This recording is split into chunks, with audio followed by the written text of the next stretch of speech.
Hello and welcome to our channel. मेरा नाम है सोनू शर्मा। आई होप आप सभी लोग अच्छे होंगे और अपनी तैयारी अच्छे से कर रहे होंगे। आज अपन करने वाले हैं आपका ये 9 जनवरी का एक फर्स्ट शिफ्ट का पेपर है। मैथ्स वाले क्वेश्चन करेंगे। मैं आपके लिए कोशिश करूंगा कि बहुत बेसिक से सारे क्वेश्चन समझाऊं। ठीक है, स्टार्ट करते हैं। वीडियो पसंद आए तो लाइक कर सकते हैं। अगर आपको कोई क्वेश्चन में डाउट होता है तो आप क्वेश्चन का थोड़ा हिंट डाल के कमेंट कर सकते हैं कि आपको कौन से क्वेश्चन में कुछ डाउट है, तो मैं आपको नेक्स्ट वीडियो में बता पाऊँ। ठीक है, स्टार्ट करते हैं। पहला क्वेश्चन आपके सामने है। आपको बताना है कि इसमें जो रॉन्ग टर्म है वो कौन सी है, यानी गलत श्रृंखला कौन सी है, और आपको लॉजिक भी बताना है। ठीक है, यहाँ पे दिख रहा है मुझे। सबसे पहले अंतर चेक कर लेते हैं। सबसे जो सिंपल मेथड होता है वो आपका होता है अंतर चेक करना। यहाँ पे अंतर दिख रहा है मुझे कितने का, 15 का अंतर। कितने का, 15 का। -15 हुआ है। यहाँ पे देख लेते हैं -20 हुआ है। यहाँ पे देख लेते हैं -25 हुआ है। यहाँ पे देख लेते हैं -30 हुआ है। ठीक है, यहाँ पे 90 लिखा हुआ है, ये 90। और यहाँ पे हुआ है आपका वापस से -30। तो यहाँ पे -30 ना होते हुए -25 होता, 35 होता, कितना 35 होता, यानी आपका 85 यहाँ होता 90 की जगह। तो मेरा जो आंसर है ना वो सही हो जाता है। 85 होता तो सही हो जाता, यानी ऑप्शन नंबर ए इसका आंसर है। यानी 90 जो दिया हुआ है वो टर्म गलत है। ठीक है, यहाँ पे क्या चल रहा है, -15, -20, -25, -30 और -35 होना था, लेकिन -30 वापस लगा दिया इन्होंने। ठीक है, यानी ऑप्शन नंबर ए आंसर हो जाएगा। नेक्स्ट क्वेश्चन है, इसमें भी आपको गलत श्रृंखला बताना है, गलत क्रम कौन सा है। तो यहाँ पे देख लेते हैं क्या लॉजिक लग रहा है। मैं आपको बताता हूँ इसमें लॉजिक क्या है। सिंपल सा लॉजिक है। ये है आपका 1 का स्क्वायर -1, 2 का स्क्वायर -2, सॉरी 2 का स्क्वायर -1, 3 का स्क्वायर -1, 4 का स्क्वायर -1। देखिए यहाँ पे ये हो जाएगा 0।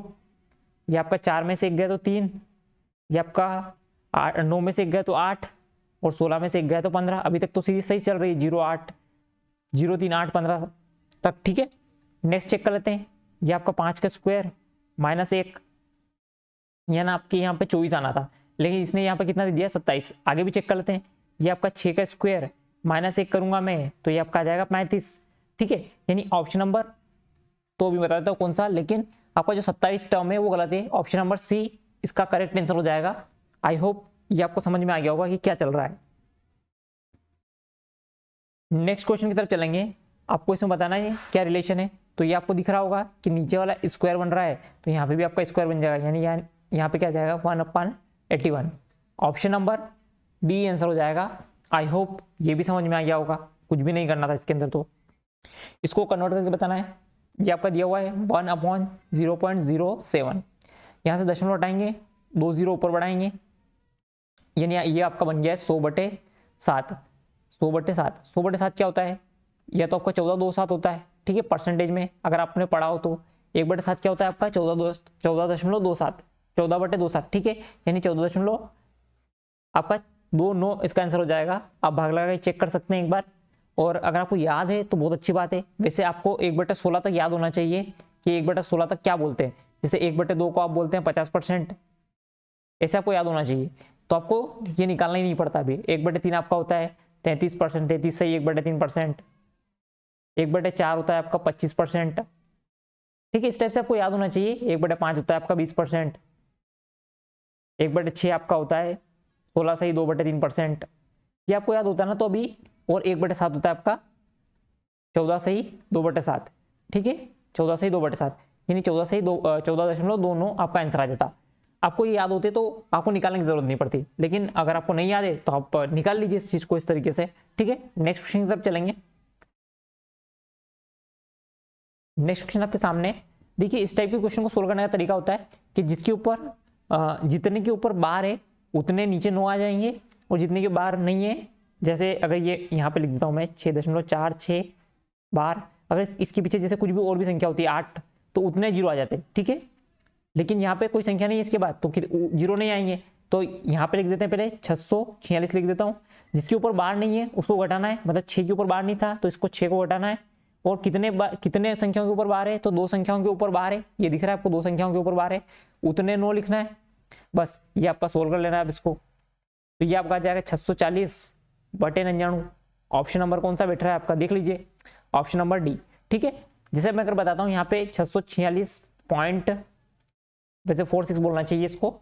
ठीक है, और यहाँ पे अगर जैसे 8 के ऊपर बार नहीं होता तो मैं कैसे करता इसको, ये लिखता 68 -6, ये जो आपका जितने के ऊपर बार नहीं है उसको लिखना है, और फिर आपको लिखना है 99 और नीचे 0। ठीक है, कितने के ऊपर जीरो बार नहीं है उतनी 0। ठीक है, ये इस टाइप से सोल्व होता। आई होप ये समझ में आ गया होगा। नेक्स्ट क्वेश्चन की तरफ चलेंगे। नेक्स्ट क्वेश्चन आपका है, संदीप एक वित्त कंपनी के साथ 2 साल के लिए 8% ब्याज की दर से 5,390 रुपये जमा किए, तो संदीप को 2 वर्ष बाद कितना चक्रवृद्धि ब्याज मिलेगा। तो मुझे यहाँ पे एक चीज़ दिख रही है कि ऑप्शंस बहुत ज़्यादा दूर है, तो मैं लगभग अप्रोक्सीमेशन में काम कर सकता हूँ। ठीक है, जब भी आपको ऑप्शंस दूर दिखें तो आप अप्रोक्सीमेशन ले लीजिएगा, जब भी आपको बहुत फायदा होगा। ठीक है, मैं इसका निकाल लेता हूँ सक्सेसिव, 2 साल के लिए निकालना है तो सक्सेसिव निकाल लेते हैं अपन। 8 + 8 + 8 × 8/100 सक्सेसिव निकालना आता होगा। आई होप ये आपको आता होगा, ये मैं मान के चल रहा हूँ। 16 ये आपका 64। ठीक है, यानी आपका आ रहा है ऑलरेडी आपके पास, मतलब अगर 2 साल का सक्सेसिव निकालें तो कितना परसेंटेज इफेक्टिव रेट आ रही है आपकी, 16.64% की इफेक्टिव रेट आ रही है। अब इसका 5,390 का मैं 16.64% निकालता हूं सीधा, या तो आप 16 गुणा कर लीजिए, लगभग आप गुणा कर सकते हैं क्योंकि बहुत दूर आंसर दिख रहे हैं मुझे, मतलब आप लगभग 16 का गुणा भी करेंगे ना तो भी आपका काम हो जाएगा। कितना आंसर आएगा देख लेते हैं, 1 0 से 1 0 उड़ गई, और 16 144 कितना होता है, 16 144 होता है, 16 48 और आपका 14, यहाँ से जोड़ लेते हैं, 8 4 12, 4 और 1 5। ठीक है, यानी 2 हासिल आया 5, 16 5 80, यानी लगभग आपका 85 आ जाएगा, यानी 1 दशमलव लग जाएगी यहाँ पे, तो ये आ जाएगा 852। यानी मेरा एक ही ऑप्शन दिख रहा है मुझे 800 के पास, वो है ऑप्शन नंबर बी। ठीक है, ऑप्शन नंबर बी। आप बाकी 16.64 का गुणा करके आंसर निकाल सकते हैं, एग्जैक्टली यही आंसर आएगा, लेकिन मैंने इसलिए निकाला है सिर्फ 16 का गुणा किया इसलिए ताकि कि ऑप्शन बहुत दूर दूर थे यहाँ पे। अगर ऑप्शन पास होते तो मुझे एग्जैक्टली 16.64 का गुणा करना पड़ता। ठीक है, नेक्स्ट क्वेश्चन की तरफ चलेंगे। नेक्स्ट क्वेश्चन आपका आपकी स्क्रीन पे ये रहा। एक क्रिकेटर 40 पारियों में कितने बना रहा है, 60 रन। कितने बना रहा है, 40 पारियों में आपके बना रहा है 60 रन, 60 रन बना रहा है। अगर उसके 2 पारी के रन निकाल दिए जाएं तो उसका औसत हो जाता है 55 का। कितने का हो जाता है, 55 का। कितने का हो जाता है, 55 का। देखिए यहाँ पे कितने का गैप आ रहा है, यहाँ पे कितने का गैप आ रहा है, यहाँ पे -5 हो रहा है और यहाँ पे -2 हो रहा है। इसका तरीका मैंने आपको पहले ही बताया है, इसका गुणा यहाँ पे करना है और इसका गुणा यहाँ पे करना है, जो भी आएंगे फिर रन आ जाएंगे। यानी 110, 55 दूना 110 और 40 × 5 आपका हो जाएगा, दोनों माइनस माइनस के होंगे, 40 × 5 200। ठीक है, कितने रन हो गए, दोनों जोड़ लीजिए आप, बस 0 1 310, यानी 310 रन बनाए थे उसने 2 पारियों में। ठीक है, अब बाकी किसी भी तरीके से कर सकते हैं, बाकी मैं इस टाइप के सवालों को इसी तरीके से करता हूं। ठीक है, नेक्स्ट क्वेश्चन की तरफ चलेंगे। नेक्स्ट क्वेश्चन आपका आपकी स्क्रीन पे, यदि 15% लाभ और 15% हानि के का जो अंतर है वो 450 रुपए का है, तो आपको क्रय मूल्य बताना है। जैसे आपका सेलिंग प्राइस मान लिया मैंने 100 रुपए, कितना मान लिया 100 रुपए, अगर 15% हानि होती है तो ये कितने में, 85 में, और यहाँ पे आपका 15% मतलब 115 में। तो जो डिफरेंस दिया हुआ है ये कितने का है, आप डायरेक्ट इन दोनों को जोड़ सकते हैं। यानी आपको 30% की जो वैल्यू दी गई है, कितना दी गई, 30% की जो वैल्यू दी गई है वो 450 की दी गई है। कितना, 450। अब मुझे निकालना 100%, तो मैं एक बार काट लेता हूँ यहाँ से 150, 10% की वैल्यू 150 आ गई, तो इसके पीछे 1 0 और लगा देते हैं तो ये 100% हो जाएगा, इसके पीछे भी 1 0 और लगा देते हैं तो ये आपका 1500 हो जाएगा। यानी आपका कॉस्ट प्राइस कितना होता है, हमेशा 100 रुपये होता है। क्या होता है, 100 रुपये। 100 रुपये आपका हमेशा कॉस्ट प्राइस होता है। मैं एक बार और समझा देता हूँ आपको इसको क्लीन करके।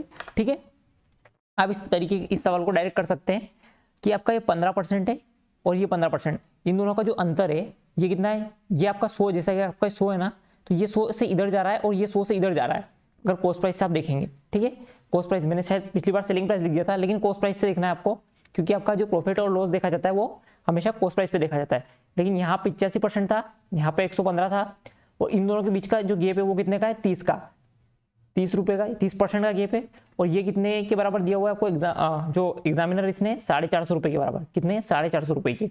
और अपने को निकालना 100% की वैल्यू, यानी कॉस्ट प्राइस निकालना है। तो यहाँ पे मैंने 3 से काटा 150 रुपये, 10% की वैल्यू मेरे पास 150 आई है, तो 100% की वैल्यू एक जीरो चिपका देते इसके पीछे, तो 1500 रुपये।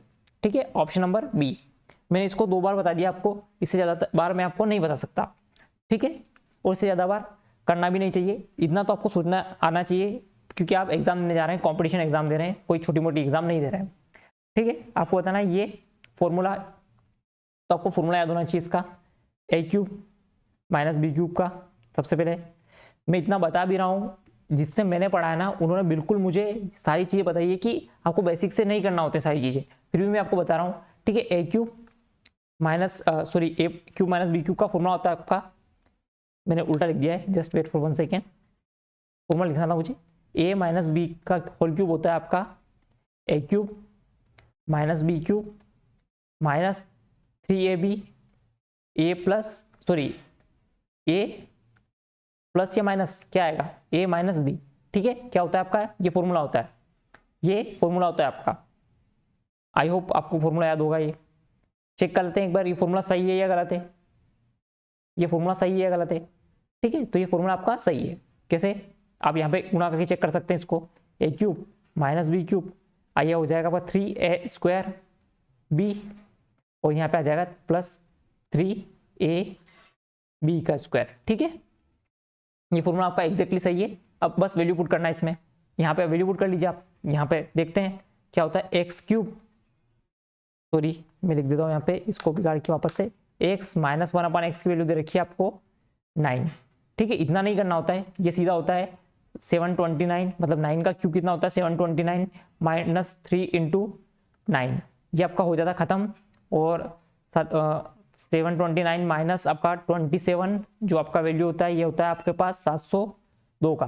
ठीक है, कैसे हुआ ये मैं आपको बताता हूँ यहाँ पे करके, ये आपको मैंने पहले करके बता दिया सॉल्यूशन कि कैसे हो रहा है। अब मैं आपको फॉर्मूले में वैल्यू पुट करता हूँ। यहाँ पे देखिए x माइनस 1/x की वैल्यू दे रखी है आपको 9 की। अब इसका क्यूब करेंगे तो इसका क्यूब क्या होगा, x cube minus 1/x cube, फॉर्मूले में वैल्यू पुट कर रहा हूँ मैं 3a इंटू बी, यहाँ पे a इंटू बी यानी x इंटू 1/x ये आपका हो गया, और x माइनस 1/x ये आपका है गया। ठीक है, अब यहाँ पे देख लेते हैं क्या क्या है। यहाँ पे आपने ये पुट कर दिया, और यहाँ पे आपका 3, और ये क्या हो जाएगा यहाँ पे, ये इस साइड है। ठीक है, आई होप ये तो समझ में आ रहा होगा मेरे अकॉर्डिंग। तो यहाँ पे गड़बड़ होगी, ये प्लस करना है। ठीक है, प्लस करना है इसको, तो यानी 756 आंसर होगा इसका, मैंने माइनस कर दिया इसको गलती से। ठीक है, क्या होगा माइनस का 756 आंसर हो जाएगा। ठीक है, क्योंकि इधर माइनस का आएगा, जैसे ये मैं आपको यहाँ पे वैल्यू पुट कर देता हूँ, 3 इंटू ये x से x कट जाएगा, x माइनस 1/x की वैल्यू कितनी हो गई आपके पास 9। ठीक है, और उधर 729 चल ही रहा था आपका, अब इसको उधर जाके जोड़ देना बस, 729 प्लस 27 तो कितना हो जाएगा 6, 5 और 756, यानी ऑप्शन नंबर सी इसका आंसर हो जाएगा। आई होप ये आपको समझ में आ गया होगा, मैंने गड़बड़ कर दी थी यहाँ पे, ये प्लस में आएगा। ठीक है, ये आपका प्लस में आएगा, बस इतनी सी गड़बड़ हुई थी। ठीक है, नेक्स्ट क्वेश्चन की तरफ चलेंगे। नेक्स्ट क्वेश्चन आपका है, आपको इसका बताना है HCF। क्या बताना है, HCF। HCF बताने का तरीका क्या होता है, इनमें जो आपको कॉमन दिखे वो निकाल लीजिए। जैसे मुझे यहाँ पे क्या कॉमन दिख रहा है, x प्लस 4 एक बार कॉमन दिख रहा है, जो सबसे कम घात है वो निकालना है, x प्लस 4। मुझे यहाँ पे दिख रहा है x माइनस 3 की घात 3, और यहाँ पे दिख रहा है x माइनस 3 की घात 2, तो एक कॉमन आ जाएगा x की घात 3 माइनस 2, जो कम पावर होगा वो आपका हमेशा HCF होता है।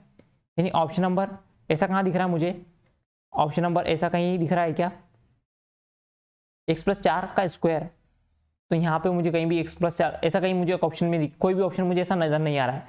ठीक है, मुझे कोई भी ऑप्शन ऐसा नजर नहीं आ रहा है, तो मुझे लग रहा है कि या तो यहाँ पे स्क्वायर होना चाहिए, तो ये आपका हो जाएगा ये वाला, इसमें ऐसा भी कोई भी आंसर नहीं है। ठीक है, आई होप इसमें कुछ मिस्टेक है, और या फिर मैं कुछ गड़बड़ कर रहा हूँ, मुझे नहीं लगता है कि इसमें कोई गड़बड़ है, लेकिन हाँ ऐसा कोई ऑप्शन ये रहा आपका, इसको बना देते हैं अपन ऐसा ऑप्शन। ठीक है, इसको बना देते हैं, ये वाला ऑप्शन, ऑप्शन नंबर ए हो जाएगा, इसमें घात गायब है। ठीक है, आई होप ये समझ में आ गया होगा आपको। मैं यहाँ पे बता देता हूँ आपको फिर से। ठीक है, सब कुछ क्लीन करके वापस से बताते हैं। यहाँ से देखिए यहाँ पे क्या कॉमन आ रहा है, तो मुझे दिख रहा है x प्लस 4, तो x प्लस 4 एक बार कॉमन आ गया, और यहाँ पे मुझे दिख रहा है स्क्वायर x की घात 3, तो यह x की घात 3 आपका एक बार कॉमन आ गया, जो सबसे कम घात होती है वो आपको लेना है। तो मैं यहाँ पे बना देता हूँ ये वाला ऑप्शन, ये वाला ऑप्शन आपका ऑप्शन नंबर ए आंसर हो जाएगा इसका। ठीक है, कुछ ऑप्शंस मिस्टेक हैं तो उसके लिए मैं माफ़ी चाहता हूँ, क्योंकि हमारा टाइपराइटर बहुत बेकार तरीके से काम कर रहा है, ये मान सकते हैं। अक्षय ने 35,000 रुपये की सूची मूल्य वाला एक एयर कंडीशनर 20% की छूट पर खरीदा। यदि उसने नगद भुगतान किया और उसको 4% एक्स्ट्रा छूट मिली तो अक्षय द्वारा भुगतान की गई कितना राशि उसने भुगतान किया है कुल मिला के। तो 35,000 रुपये का आपका था एयर कंडीशनर, यानी एसी था, उसने खरीदा था। 20% की छूट पे उसने 20% की छूट मिली है। 20% का फ्रैक्शन क्या होता है? 20% का फ्रैक्शन होता है आपका 1/5, यानी 1/5, यानी 5 पे 1 की छूट मिली है। तो कितने में खरीदा होगा उसने? 4/5 में खरीदा होगा। कितने में खरीदा होगा? 4/5 में। ठीक है, फिर उसने बोला कि 4% एक्स्ट्रा छूट मिली उसको नगद भुगतान करने पे। तो 4% क्या होता है फ्रैक्शन में? 1/25, यानी 25 पे उसको 1 की छूट मिली है, यानी उसने पैसे कितना पे किया होगा? 24/25 पे किया होगा। अब इसको काट लीजिए, यहाँ से काटते हैं सबसे पहले 5 7 35, यानी आपका हो गया 7,000। एक बार काट लेते हैं यहाँ से, ये 7 × 1000 लिख सकता हूँ मैं इसको, 7 × 1000। तो यहाँ से मैं काटूंगा 25 चौक 100, यानी 40। यह आपका हो गया है 7 चौक 28, 280 × 4 × 24। ठीक है, गुणा कर लेते हैं। 24 चौक 96, 280 × 96। अब यहाँ पे दिख रहा है 6 8 48, किसके पीछे 8 आ रहा है? ऑप्शन नंबर बी ही की यूनिट डिजिट आपका 8 दे रही है, बाकी कोई भी यूनिट डिजिट आपका 8 नहीं दे रही। आपको कभी भी कंपटीशन में पूरे क्वेश्चन को सोल्व करना नहीं होता है, सिर्फ आपको दिमाग लगाना होता है कि आप कैसे इस क्वेश्चन को कम टाइम में और सिंप्लीफाई वे में कर सकते हैं। ठीक है, नेक्स्ट क्वेश्चन की तरफ चलेंगे। नेक्स्ट क्वेश्चन आपका आपकी स्क्रीन पे ये रहा। 31,200 रुपए की राशि को 9.5% की दर से एक बीमा पॉलिसी के खिलाफ कर्ज लिया गया, तो 2 वर्ष बाद कुल आपको सीआई बताना है। सीआई बताना है। अब मुझे यहाँ पे भी ऑप्शन बहुत ज़्यादा दूर दिख रहे हैं। ठीक है, आप ऑप्शन देखिए बहुत ज़्यादा दूर हैं, तो आप इसको 9.5% ना मानते हो 10% मान लीजिए। तो आपको 2 साल में राशि क्या हो जाएगी? 1 साल में 10 से 11 हो जाएगी। 10% का फ्रैक्शन क्या होता है? 10% का फ्रैक्शन होता है आपका 1/10, यानी राशि 10 से क्या हो रही है? 11 हो रही है। तो 2 साल में क्या हो जाएगी? एक और बार 10 से 11 हो जाएगी, यानी राशि कितनी हो जाएगी आपका? 100 से 121। कितना हो गया? 121। अंतर कितने का है? 21 का। ये आपका साधारण कंपाउंड इंटरेस्ट है। क्या है? Compound interest, CI. 100 की वैल्यू आपको दी गई है कितना? 31,200। ये 00 से 00 कट गई। अब 312 में 21 का गुणा कर लीजिए, यही निकालना था आपको।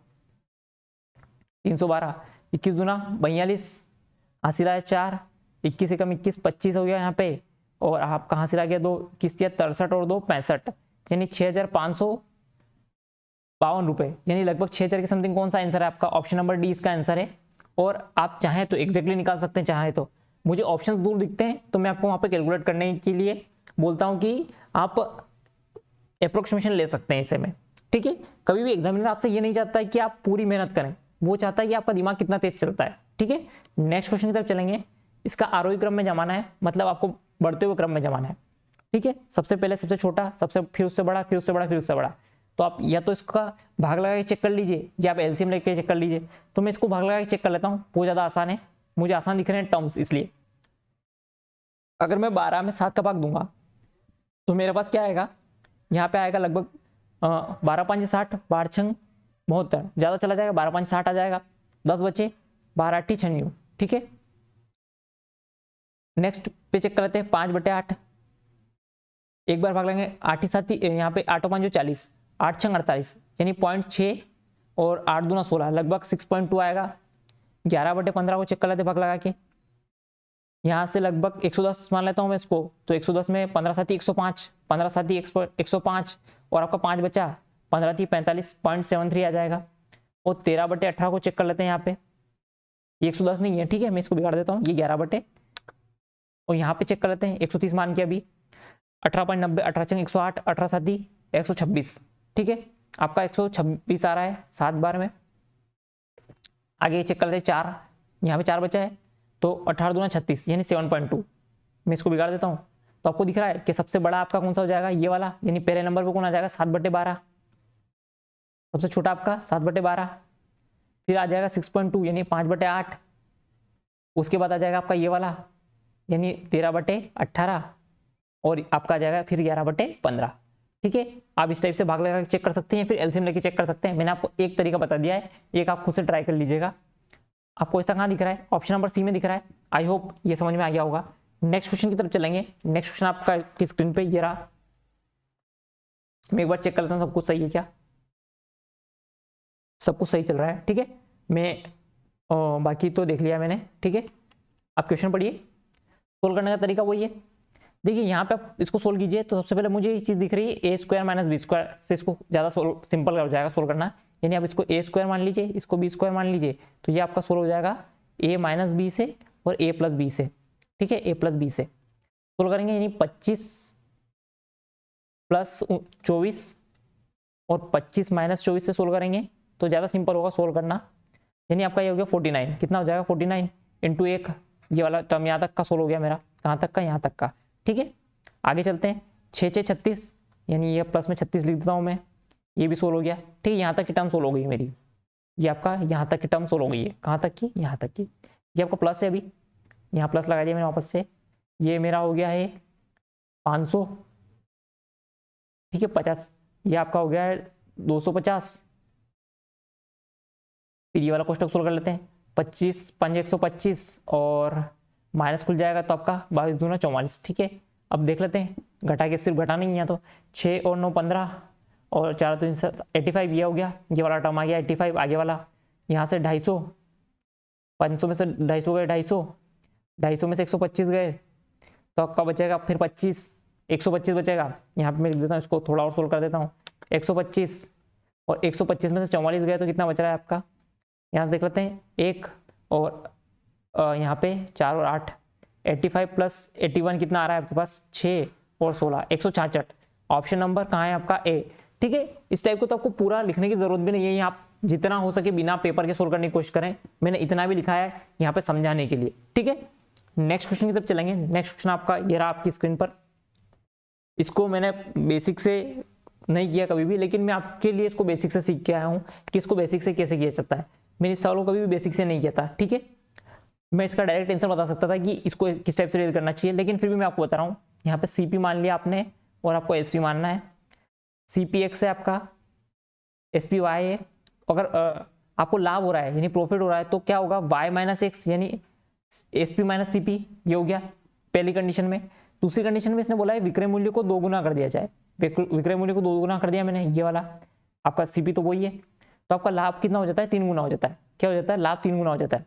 तो लाभ 3 गुना कैसे होगा, लाभ 3 गुना कैसे होगा, यहाँ पे देख लीजिए, यहाँ पे लाभ कितना हो रहा है, 2y माइनस एक्स का लाभ हो रहा है, ठीक है, 2y माइनस एक्स का लाभ हो रहा है। अब आप देखिए यहाँ पे क्या कर सकते हैं अपन, ये जो है यहाँ पे y माइनस एक्स, ठीक है, इज इक्वल ये 2y minus x. I hope ये समझ में आ रहा होगा। मैं एक बार आपको फिर से क्लीन करके बताता हूँ, जस्ट वेट फॉर 1 सेकेंड, ताकि आपको अच्छे से समझ में आए इसको। Just wait for 1 second only, मैं एक बार चेक कर लेता हूँ सब कुछ पहले, तो फिर मैं आपको समझाता हूँ, ठीक है। सब कुछ क्लियर है आई होप, क्योंकि मुझे ऐसा लगा था कि कुछ गड़बड़ हो गई है, रिकॉर्ड नहीं हो रहा है, ठीक है।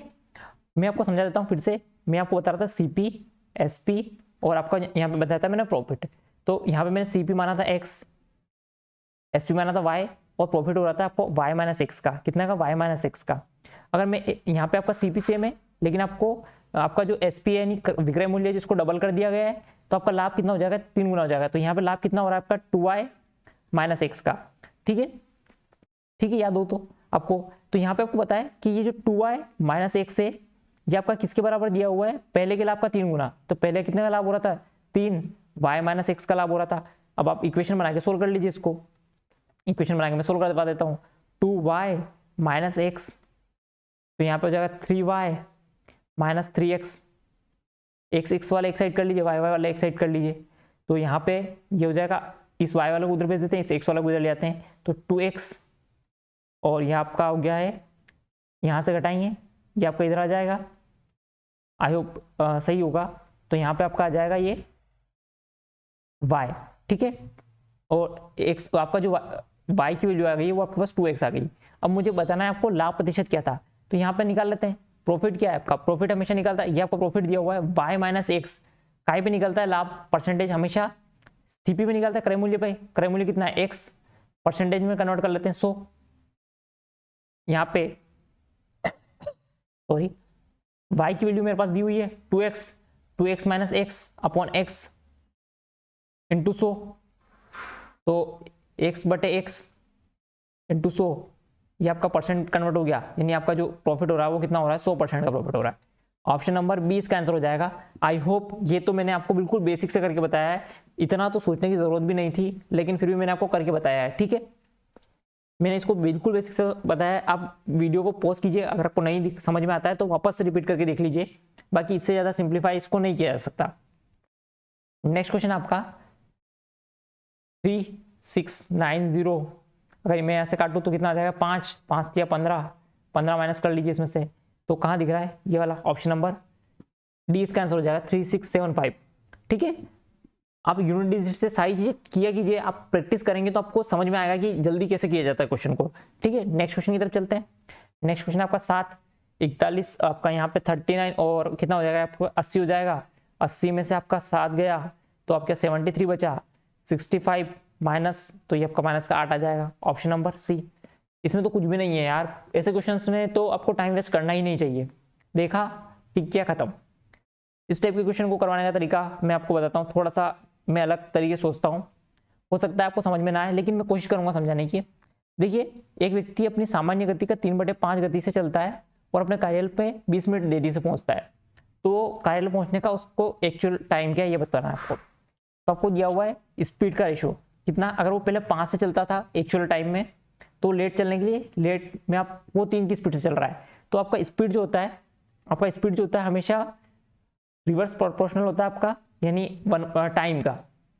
तो यहाँ टाइम लिख लेता हूँ, तो उल्टा हो जाएगा रेशो, ये 3:5 हो जाएगा।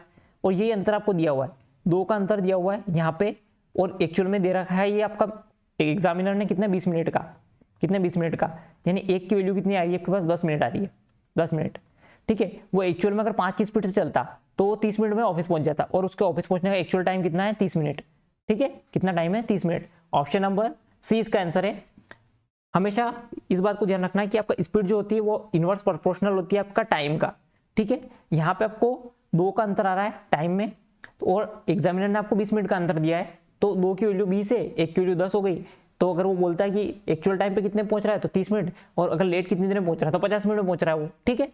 नेक्स्ट क्वेश्चन की तरफ चलेंगे, आपको बताना है। नेक्स्ट क्वेश्चन ये है 8 12 39 55 और डैश और आपका 216। देखते हैं कितने लोग कर पाते हैं इसको, क्या है, क्या लॉजिक बैठ रहा है यहाँ पे, क्या लॉजिक बैठ रहा है, किसी को कुछ समझ में आ रहा हो कि कुछ समझ में आ रहा है या नहीं आ रहा है। मुझे यहाँ देख लेता हूँ, +4, यहाँ से मुझे दिख रहा है 7 + 27, यहाँ से आप मुझे दिख रहा है 9 और 6 15, और ये आपका 9 और 6 15 हो गया आपका, और यहाँ पे आपका हो गया है 16, ठीक है। और यहाँ से आपको मुझे एक चीज़ दिख गई है, ये एक बार 2 का स्क्वायर है, ये आपका 3 का क्यूब है, 4 का स्क्वायर, यानी अगला आना चाहिए आपका 5 का क्यूब। अगर मैं 5 का क्यूब जोड़ूंगा 125 प्लस करूंगा इसके अंदर तो कितना आ जाएगा, 180, ठीक है। कितना आ जाएगा 180, और 180 में मैं आप वापस से 36 जोड़ूंगा तो 216 आ जाएगा, ठीक है।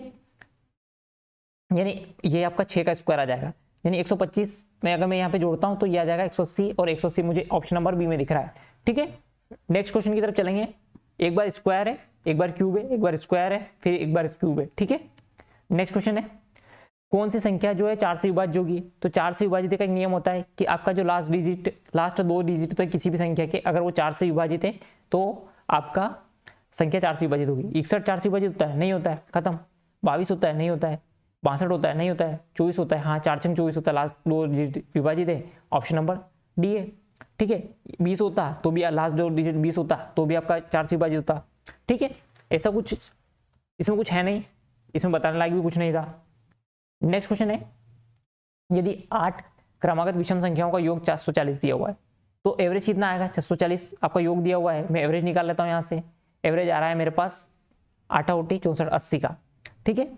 80 का एवरेज आ रहा है, तो यहाँ पे मैं संख्या बताता हूँ आपको, 1 जैसे कि मान लेता हूँ, 2 3 ये 4, ये कितनी होगी 4, ठीक है। यहाँ लिखता हूँ 5 6 7 8 बनाने में टाइम लगेगा इसलिए, ठीक है। जो आपका ये वाली संख्या है ना, ये वाली 80 है, तो इधर वाली संख्या ये कितनी 79, या ये 81, ठीक है, ये 81 आ गई। अब विषम संख्या है तो विषम संख्या कैसे बनती है आपकी, हमेशा 2 छोड़ के बनेगी, यानी आपका ये 83 हो जाएगी, ये आपका 85 हो जाएगी और ये आपका 89 हो जाएगी। ठीक है, कितनी हो जाएगी 89, 89। ठीक है, 89 का स्क्वायर पूछा उसने, सबसे बड़ी संख्या का वर्ग बताना है आपको। 89 का स्क्वायर कितना होता है, लगभग कितना 8100 के आसपास का होगा, कितना 8100 का आसपास का। 8100 के आसपास का कौन सा आपको दिख रहा है, 9 आना चाहिए जिसके पीछे, 9 81 7921 दिख रहा है मुझे। आप निकाल भी सकते हैं, मैं आपको निकाल के बताता हूँ। 89 इंटू 89, 9 81, 9 8 72 और 8 आपका 72 और 8 आपका 80 हो गया। ठीक है, फिर से यहाँ पे 8 9 72 और ये आपका हो गया है 8 8 64 और 7 64 और 7 8 64 और आपका 7 बच रहा है, आपका बच रहा है 1 71। ठीक है, ये आपका हो गया 71, ये आपका 1 2 9 7। ठीक है, 7 9 2 1, ऑप्शन नंबर सी इसका आंसर हो रहा है। ठीक है, ये निकाला कैसे मैंने आपको एक बार और बताता हूँ मैं। यहाँ पे मैंने निकाला एवरेज, एवरेज कितना है 80। अब हमेशा आपको पता होना चाहिए जब भी संख्याएं आपकी इवन नंबर्स में हो, इवन नंबर्स मतलब जैसे कि 6 बोला है तो 6 में आपकी जब भी एवरेज पूछा जाएगा तो अगर कंज्यूगेटिव है यानी लगातार है तो वो कैसे होंगे, वो आपका जो होगा ना वो 1 2 3 4 5 6, जो आपका तीसरे और चौथे नंबर का एवरेज होगा उसके बीच में होगा कहीं भी। अगर आपका ओड नंबर बोला गया तो कौन सा होगा, बीच में। ठीक है, याद रखिएगा, इस टाइप से आपको याद रखना है। तो मैंने मान लिया 80, तो 80 की अगली संख्या कौन सी हो जाएगी, 5वें नंबर वाली आपकी, ये आपकी हो जाएगी 81, 81 के बाद 83, 83 के बाद 85 और 85 के बाद 89। ठीक है, ये आपको समझ में आ गया होगा। नेक्स्ट क्वेश्चन है, एक संख्या को जब 38 से विभाजित किया था, मैंने एक संख्या मान ली ये x, इसको 38 से विभाजित किया जाता है तो भागफल कितना बनता है 24, कितना है 24 और आपका शेष 13 बचता है। अगर कोई संख्या है जैसे 1 से इसको 38 से विभाजित कर रहे हैं, भागफल 24 आ रहा है और शेषफल कितना बच रहा है 13, तो संख्या निकालने के लिए क्या करना होता है, क्या करना पड़ता है, 24 में 38 का गुणा कीजिए और उसमें 13 जोड़ दीजिए।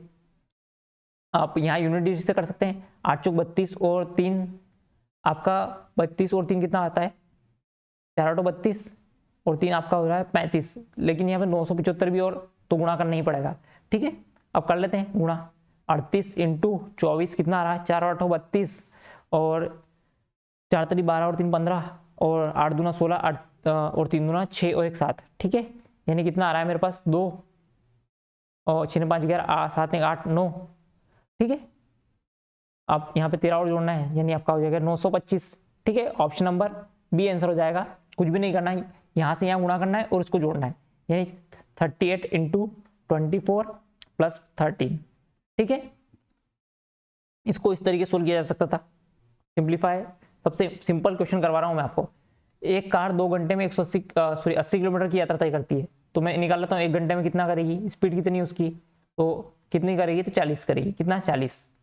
और एक रेलगाड़ी 3 घंटे में 180 करती है, कितना 180 करती है कितने 3 घंटे में, तो 1 घंटे में कितना करेगी 60 करेगी। अब इसी का रेशो पूछा है आपसे कि कार और रेलगाड़ी का रेशो कितना है, तो 2:3 काट लिया मैंने, 20 दूना 40 20 या 60, 2:3। ठीक है, ऑप्शन नंबर सेकंड इसका आंसर हो जाएगा।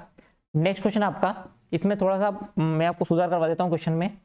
ए और बी एक ही समय पर 2 ट्रेनें, ये जो है वो एक्स स्टेशन से और वाई जो है वो आपका ट्रेन ए एक्स स्टेशन से वाई की ओर 55 किलोमीटर प्रति घंटे की स्पीड से चलती है, और उसी टाइम क्या हो रहा है बी जो है आपका वाई स्टेशन से 80 किलोमीटर की स्पीड से आपका एक्स की ओर चलती है, तो वो 1 घंटे 36 मिनट में एक दूसरे से मिलती है, तो एक्स और वाई के बीच की दूरी बताना है।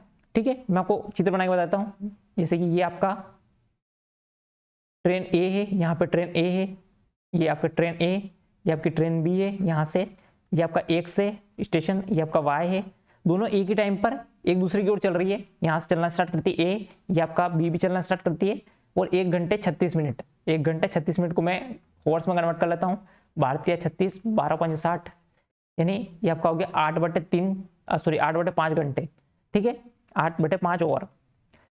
ये कितनी स्पीड चल रही है, इधर वाली आपका ट्रेन ए जो चल रही है वो आपका 55 किलोमीटर की स्पीड से चल रही है, और ये आपका 80 किलोमीटर प्रति घंटे की स्पीड से चल रही है। तो आपको पता है इसमें आपका जो कॉन्सेप्ट लगेगा वो कौन सा लगेगा, इन दोनों का जो योग है और इसमें जो गुणा आएगा, आपको जो टाइम का गुणा है वही आपका एक्चुअल डिस्टेंस है। ठीक है, जो आपका इन दोनों का योग कितना आ रहा है, इनकी स्पीड का योग कितना आ रहा है 5 और आपका 8 और 5 13, 135 किलोमीटर प्रति घंटे की स्पीड से दोनों चल रही है। और कितने घंटे बाद मिलेगी ये, तो 8/5 घंटे बाद मिलेगी।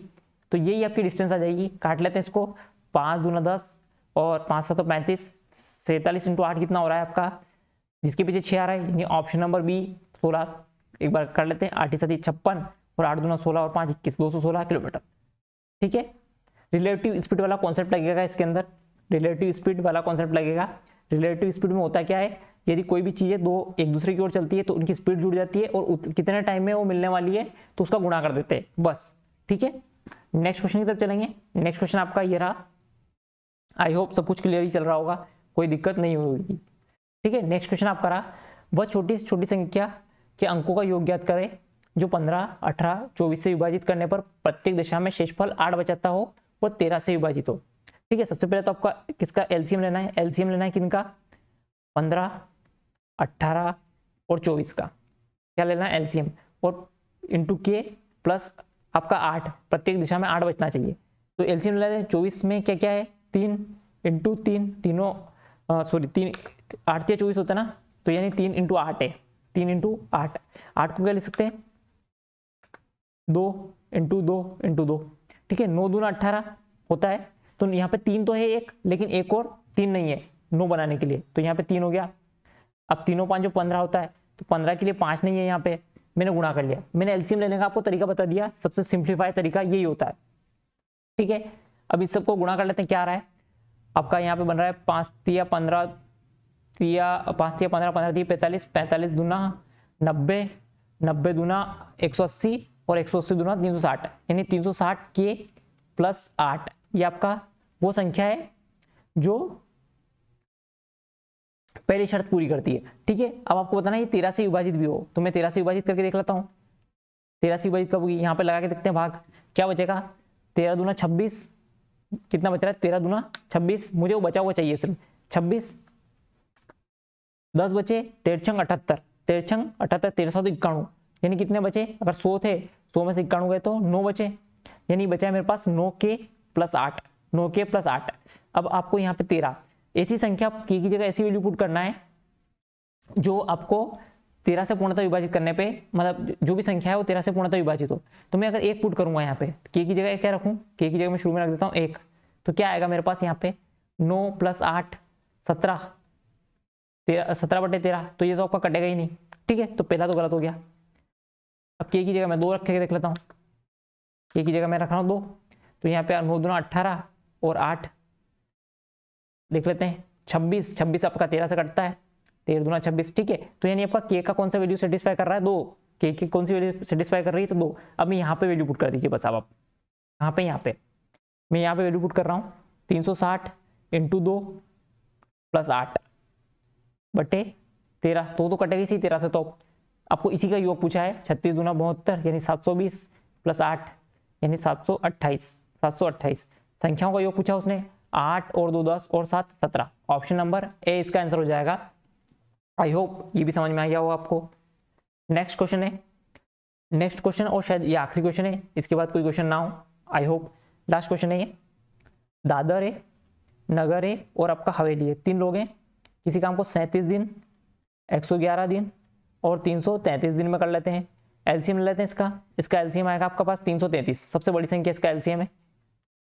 मेरे को कैसे पता चला, क्योंकि मुझे 37 का पहाड़ा याद है, 37 का पहाड़ा याद होना चाहिए क्योंकि इंपॉर्टेंट है और आपका टफ है, और आपका यहाँ पे काम आता है 111, 333, इसमें आता है 666, ऐसी चीजें आती है 999, तो ये आपका 3 बार कटेगा, सॉरी ये आपका रुक जाइए, ये आपका 7 छंग 63 होता है, ये आपका 3 बार, ये आपका 1 बार, यानी दादर की एफिशिएंसी कितनी आ गई +6 की, नागर की 3 की और आपका हवेली की 1 की। अब इसने क्या बोला है कि दादर और हवेली के बीच में कितने का अंतर है ये बताना है। अगर इनको काम पूरा करने के लिए 2197 रुपये मिले तो आपको पता होना चाहिए कि आपका इफिशियंसी का जो रेशो है वही आपका पैसे में बढ़ता है। तो यहाँ पे कुल इफिशियंसी कितनी आ रही, 6 + 3 + 1 यानी 6 और 3 9, और आपका कुछ गड़बड़ कर दी मैंने 37, यहाँ पे कुछ गड़बड़ की 7 6 7 42, कुछ गड़बड़ कर दी मैंने, ये 9 बार आएगा शायद, यहाँ पे 9 बार आएगा। ठीक है, मैंने यहाँ पे गड़बड़ कर दी, 9 7 68 होता है, मैंने 7 छंग 63 कट दिया था, यानी 9 आएगा। बस देख लेते हैं, 9 और 3 12 और 1 13, 13 की वैल्यू आपको दी गई है इफिशियंसी में 2197। कितना? 2197। अब 2197 क्या होता है? ये 13 का क्यूब होता है। किसी को पता हो तो कोई दिक्कत नहीं, नहीं पता हो तो लिख लीजिए। ये आपका 21 का क्यूब होता है, यानी ये 169 टाइम्स है। कितना टाइम है? 169। और आपसे पूछा है दादर और हवेली के बीच में अंतर। ये आपका दादर का इफिशियंसी 9 की है और हवेली की 1 की है। तो आपको कितनी वैल्यू निकालना है? 8 की वैल्यू निकालना है। 169 गुणा कर लीजिए उसमें, 169 का 8 9 72। कहाँ दिख रहा है मुझे? 2, ऑप्शन नंबर सी में दिख रहा है। और गुणा कर लेते हैं, 16 8 128 और आपको बचा हुआ है आपका 7, तो 135। ठीक है, 1352 इसका आंसर हो जाएगा। ऑप्शन नंबर सी इसका आंसर हो जाएगा। नेक्स्ट क्वेश्चन, और शायद आखिरी क्वेश्चन हो ये। ए किसी काम को 7 दिन में कर सकता है, बी किसी काम को 9 दिन में कर सकता है। रेशो ले लेते हैं, 9 7 63। यहाँ पे आपका इफिशियंसी आ जाएगी 9 7 63। ये आपका ए है, ये आपका बी है। यहाँ कितनी आ जाएगी? 9 और ये आपका 7। दोनों मिलके इस काम को कितने में पूरा कर लेंगे? तो दोनों की इफिशियंसी 16 की है। दोनों को जोड़ लेते हैं, तो 16 48, 16 चौक 64 में तो ज़्यादा चला जाएगा, यानी 15/16। ऑप्शन नंबर कहाँ है आपका? बी। इसमें तो कुछ भी नहीं है ऐसा। नेक्स्ट क्वेश्चन की तरफ चलेंगे।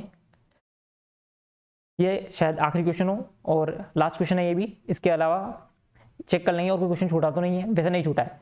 35 मिनट में कोई हवाई जहाज 700 किलोमीटर दूरी तय कर रहा है। ठीक है, उसको आपको 1470 किलोमीटर दूरी तय करने में कितना टाइम लगेगा? तो 35 मिनट में कर रहा है, तो स्पीड निकाला था इसकी। 1 मिनट में कितनी कर रहा है? 35 दूना 70, यानी 1 मिनट में ये 20 किलोमीटर तय कर रहा है। तो 1 मिनट में आपका 20 किलोमीटर तय कर रहा है, तो 1470 किलोमीटर तय करने में कितना टाइम लगेगा? देख लेते हैं। 2 7 14, 2 3 6 और 2 5 10, यानी 73.5 मिनट लगाएगा ये। ऑप्शन नंबर ए इसका आंसर हो जाएगा। ठीक है, यानी आपने 1 मिनट में कितनी दूरी तय कर रहा है निकाल लिया, यानी 1 मिनट में ये दूरी तय कर रहा है 20। अब 20 किलोमीटर तय कर रहा है, तो 1470 किलोमीटर तय करने में कितना टाइम लगाएगा? तो बस मैंने 1470 में 20 का भाग लगा दिया। नेक्स्ट क्वेश्चन की तरफ चलेंगे। नेक्स्ट क्वेश्चन आपकी स्क्रीन पे ये रहा और आखिरी क्वेश्चन है ये। एक 10 भुजा वाले नियमित बहुभुज के अंतःकोण और बाह्य कोण का अंतर बताना है। तो बहुभुज का बाह्य कोण होता है हमेशा, बाह्य कोण की जो वैल्यू होती है वो हमेशा होती है, क्या होती है बताता हूं मैं आपको, 360/n। n क्या होता है आपका? भुजा। कितनी भुजाएं दी गई है आपको? तो ये होता है आपको 360/10 भुजाएं दी गई है, यानी बाह्य कोण कितना हो गया आपके पास? 36 डिग्री। कितने का हो गया? 36 डिग्री का। और एक और फॉर्मूला याद होना चाहिए आपके पास, क्या याद होना चाहिए? बाह्य कोण प्लस अंतःकोण, अंतःकोण बराबर आपका होता है 180 डिग्री, 180 डिग्री। ठीक है, तो आपके पास बाह्य कोण आ गया 36 डिग्री का, तो अंतःकोण आ जाएगा कितना? आ जाएगा अंतःकोण, अंतःकोण आ गया आपके पास कितना? 180 - 36 कितना हो जाएगा? 144 डिग्री। कितना? 144 डिग्री। और आपसे यही पूछा है कि 136 आपका 36 डिग्री और 44 डिग्री के बीच में अंतर कितने का है? तो 2 1 सॉरी ये हो जाएगा 0 और 100 सॉरी यहाँ पे मैंने क्या कर दिया? गलती कर दी है, शिट, उल्टा लिख दिया मैंने। ये 6 और 8 14, यानी 8 आएगा यहाँ पे 0 हो जाएगा। और 108 डिग्री का अंतर है। कितने का? 108 डिग्री का। ऑप्शन नंबर ए इसका आंसर हो जाएगा। मैंने छोटी सी गलती कर दी थी, वापस सुधार ली मैंने उसको भी। ठीक है, आई होप कि सारे क्वेश्चन अच्छे हैं और एक अच्छे लेवल के क्वेश्चन थे। मैंने सारे क्वेश्चन करवा दिए हैं और इसी के साथ वीडियो का एंड करते हैं। वीडियो पसंद आया हो तो लाइक कर सकते हैं और कोई डाउट हो तो आप कमेंट कर सकते हैं। ठीक है।